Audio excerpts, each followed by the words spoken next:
Euzu billahi mineşşeytanirracim. Bismillahirrahmanirrahim. Saygıdeğer basın mensupları, kıymetli STK başkanlarımız, malum olduğu üzere 7 Ekim Cumartesi sabahı güzümüzü Hamas'ın başlattığı kutlu bir direniş ile açtık. Şimdiye kadar benzeri olmayan bir kahramanlık destanı yazılmaktadır. Mel'un kavim ve korsan terör devleti İsrail'in aşılamaz denilen savunma sistemi delinmiştir. Öyle bir delik açıldı ki ışığı Kudüs ve Mescid-i Aksa'yı aydınlatmış ve bu kutsallarımızın özgürlüğüne yönelik umutlar artmıştır. Her şeyden önce Hamas'ın başlattığı bu kutlu direnişi selamlıyor, direnişin yanında yer aldığımızı ilan ediyor ve başarıya ulaşması için Allah'tan niyazda bulunuyoruz. Bizler İsrail terör devletinin insanlık ve uluslararası hukuk dışı uygulamalarını biliyor ve çok defa müşahede etmiş ve ediyoruz. İsrail'in daha önce 2-3 esir için binlerce Filistinli bıraktığını, küçük bir eylem karşısında kadın, çocuk ve yaşlı demeden yüzlerce kişiyi şehit ettiklerini ve binlerce kişiyi evsiz bıraktığını hatırlıyoruz.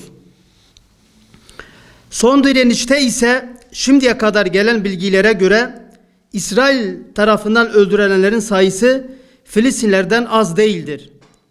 Terör devleti 1948 tarihinden korsan olarak kurulduğundan beri ilk defa bu kadar haki düşmüş ve çaresiz kalmıştır. Hal böyle olunca korsan terör devletinin insanlık dışı uygulamalarına ve vahşetine başvuracak ve sınır tanımayacaktır. Nitekim de böyle oldu. Gazze adeta dünyanın gözü önünde yok olmaktadır. Yaşlı, kadın, çocuk demeden siviller kıyamdan geçilmekte, uluslararası hukukuna göre yasaklı olan silahlar kullanılmaktadır. İslam dünyası son direnişinin gururunu yaşamakla beraber Gazze'deki tablo bütün vicdan sahipleri yarılıyor ve hüzne boğuyor. Müslümanlar başta olmak üzere insanlık matem ve hüzün içerisinde Gazze'deki vahşeti izliyor.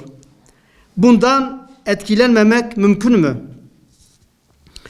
Gazze'de her dakikada, her saate evler yıkılırken, çocukların masum cesetleri enkazlar altına çıkarılırken, hastaneler yaralılarla doluyken, Mescid-i Aksa konusunda çok hassas olan Diyarbakır'ımızda ve Salahaddin Eyyubi torunlarının şehrinde eğlence, müzik gibi etkinliklerin yapılması asla kabul edilemez. Zira hem inancımızda hem de örf ve geleneklerimizde taziyenin olduğu yerde düğün, müzik ve eğlenceli etkinlikler yapılmamalıdır. Çünkü gün eğlenme günü değil, Filistinli kardeşlerimizle dayanışma içerisinde olma günüdür. Bununla birlikte Diyarbakır hem İslam tarihinde hem de İslam coğrafyasında kadim bir kültürel geleneğe, aziz bir mirasa sahiptir.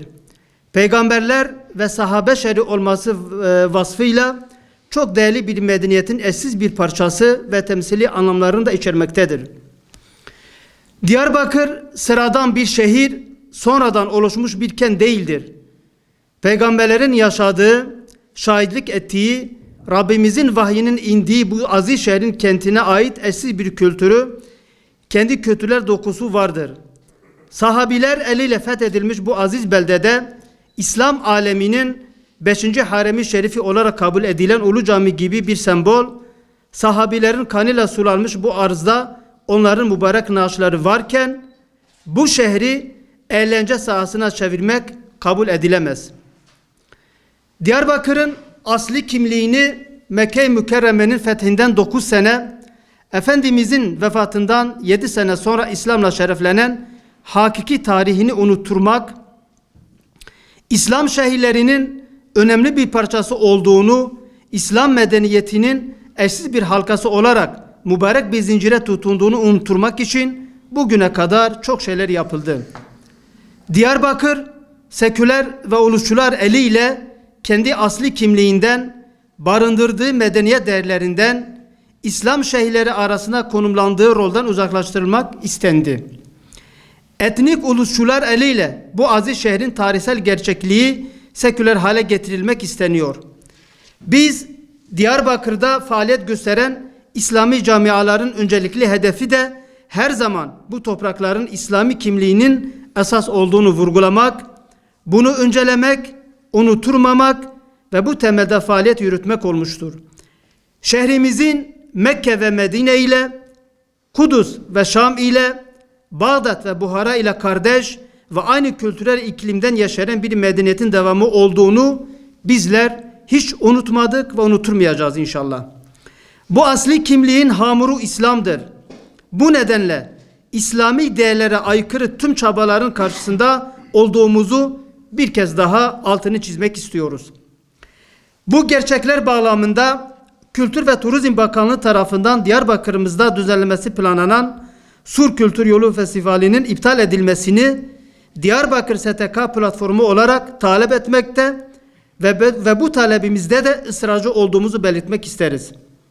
Bunun yanı sıra festivalin mahiyetinin taşıdığı anlamın aziz şehrimizin kültürel kimliği ile hiçbir ilgisi olmayan bir takım etkinlikler ihtiva etmesini, bize dayatılan kültürün eğlence anlayışına kamu imkanlarıyla zemin hazırlanmasını asla kabul etmiyoruz.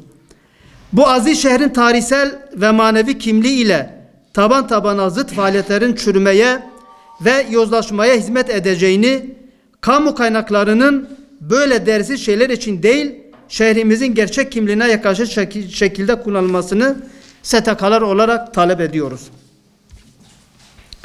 Müzik ve eğlence eşliğinde ortaya çıkacak fotoğrafın şehrimize, insanlarımıza ve Türkiye'mizin 100. yılına asla yakışmayacaktır. Çünkü tarih bu fotoğrafları ve Gazze'de katledilen masum çocukların fotoğraflarını aynı günde olduğunu kaydedecektir. Bunun hesabını ne torunlarımıza ne de kıyamete Allah'a verebiliriz.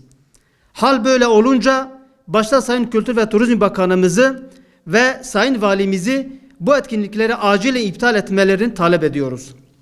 Ayrıca ülkemiz ekonomik olarak çok zor bir süreçte geçtiği hepimizin malumudur. Tasarruf tedbirlerinin birçok alanda ve projelerde uygulandığı şu günlerde toplumun maneviyatına ve kültürüne tamamen aykırı olan bu gibi etkinlikler için uygulanmaması da ayrıca bir garabettir. STK'lar olarak önerimiz, müzik ve eğlenceye ayıran bütçeyle Diyarbakır adına Gazze'de hastane veya okulun yapılmasıdır.